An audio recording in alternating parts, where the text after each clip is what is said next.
Welcome back, scholars. Nice to see y'all here today on part three of the Monkey's Paw.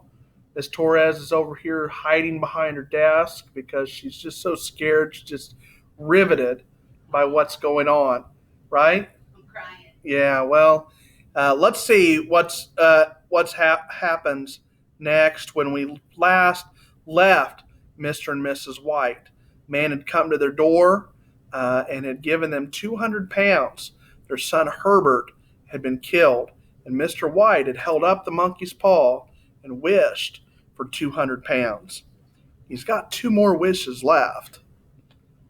In the huge new cemetery, some 2 miles distant, the old people buried their dead and came back to a house steeped in shadow and silence. It was all over so quickly that at first they could hardly realize it, and remained in a state of expectation as though of something else to happen, something else which was to lighten this load too heavy for old hearts to bear. But the days passed, and expectation gave place to resignation, the hopeless resignation of the old, sometimes miscalled apathy. Sometimes they hardly exchanged a word, or now they had nothing to talk about, and their days were long to weariness.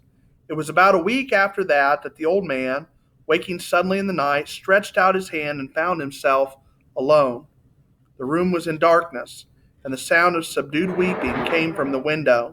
He raised himself in bed and listened. "Come back," he said tenderly. "You will be cold." It is colder for my son," said the old woman, and wept afresh. The sound of her sobs died away on his ears.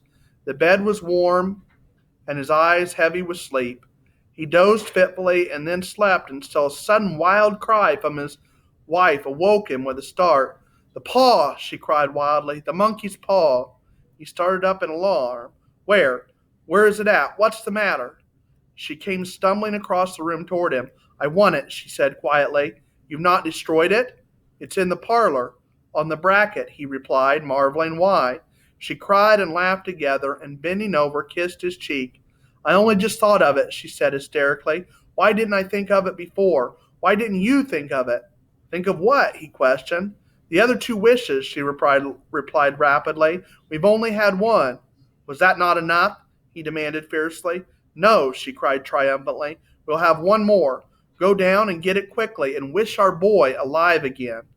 The man sat up in bed and flung the bedclothes from his quaking limbs. "You're mad," he cried aghast. "Get it," she panted. "Get it quickly and wish. Oh, my boy, my boy." Her husband struck a match and lit the candle. "Get back to bed," he said unsteadily. "You don't know what you're saying." "We had the first wish granted," said the old woman feverishly. "Why not the second?" "A coincidence," stammered the old man. "Go and get it and wish," cried his wife, quivering with excitement.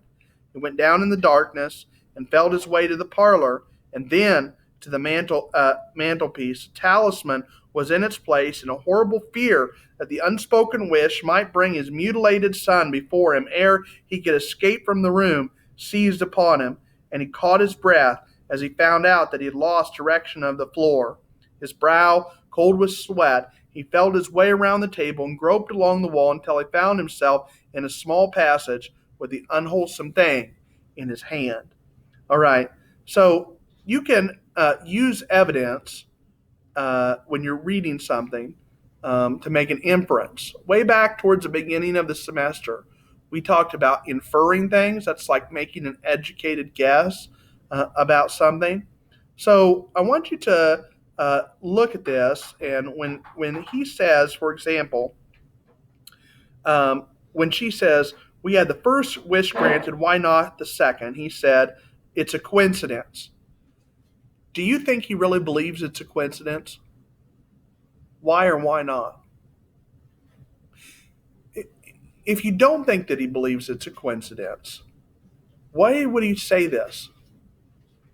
Would it be to get her, to keep her from making another wish, to keep her from doing something that would cause even more trouble? Remember what the sergeant major said about the monkey's paw, that the holy man from India who had blessed it wanted to teach people not to mess with fate. Okay.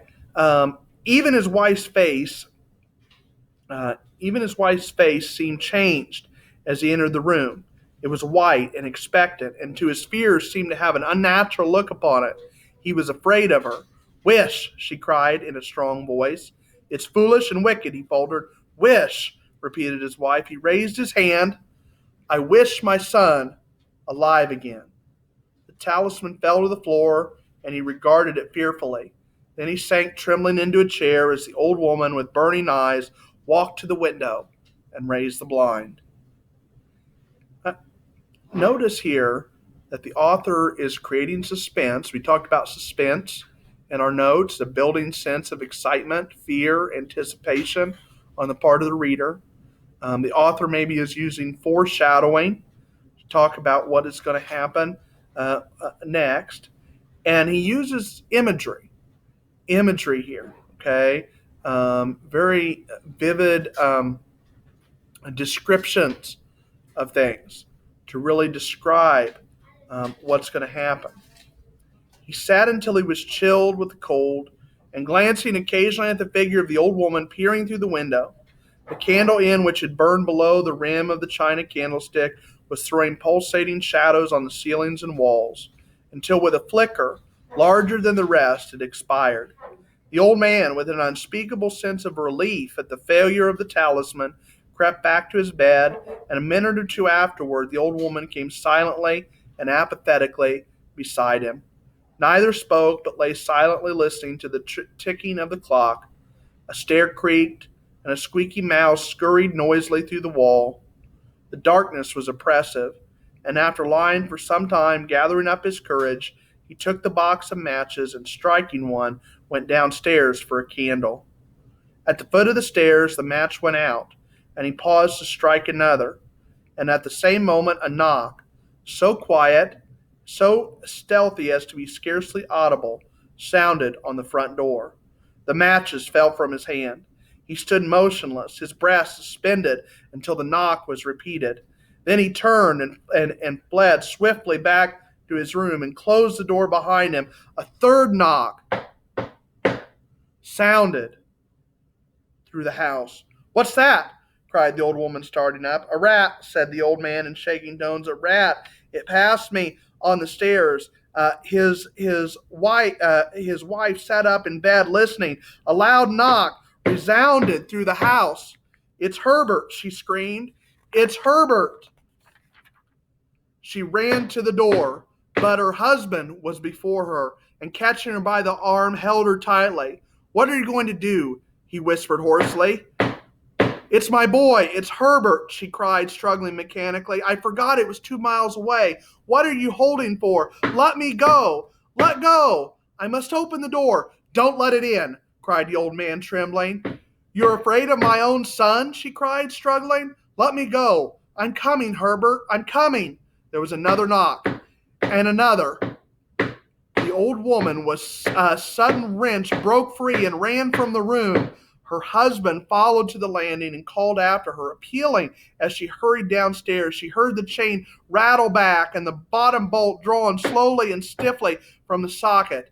Then the old woman's voice, strained and panting. "The bolt," she cried loudly. "Come down. I can't reach it." But her husband was on his hands and knees, groping wildly on the floor in search of the paw.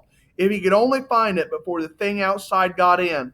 A perfect fusillade of knocks reverberated through the house. He heard the scraping of a chair as his wife put it down in the passage against the door. He heard the creaking of the bolt as it came slowly back, and at the same moment he found the monkey's paw. Frantically breathed his third and last wish. The knocking suddenly ceased, although the echoes of it were still in the house. He heard the chair drawn back and the door open. A cold wind rushed upon the staircase, and a long, loud wail of disappointment and misery from his wife gave him courage to run down to her side and then to the gate beyond. A street lamp, flickering opposite, shone on a quiet and deserted road. So, what lesson do the characters learn here? What's the point of the story? Well, the main point, I think, is that the main theme of the story is to be happy with what you have and not to tempt fate. Okay?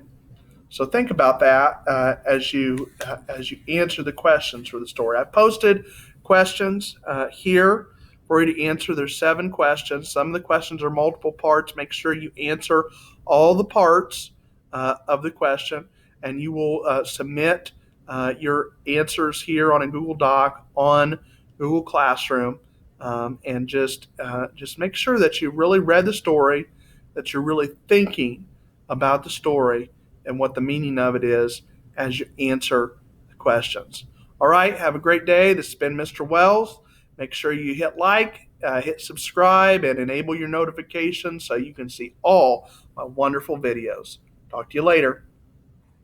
Peace out.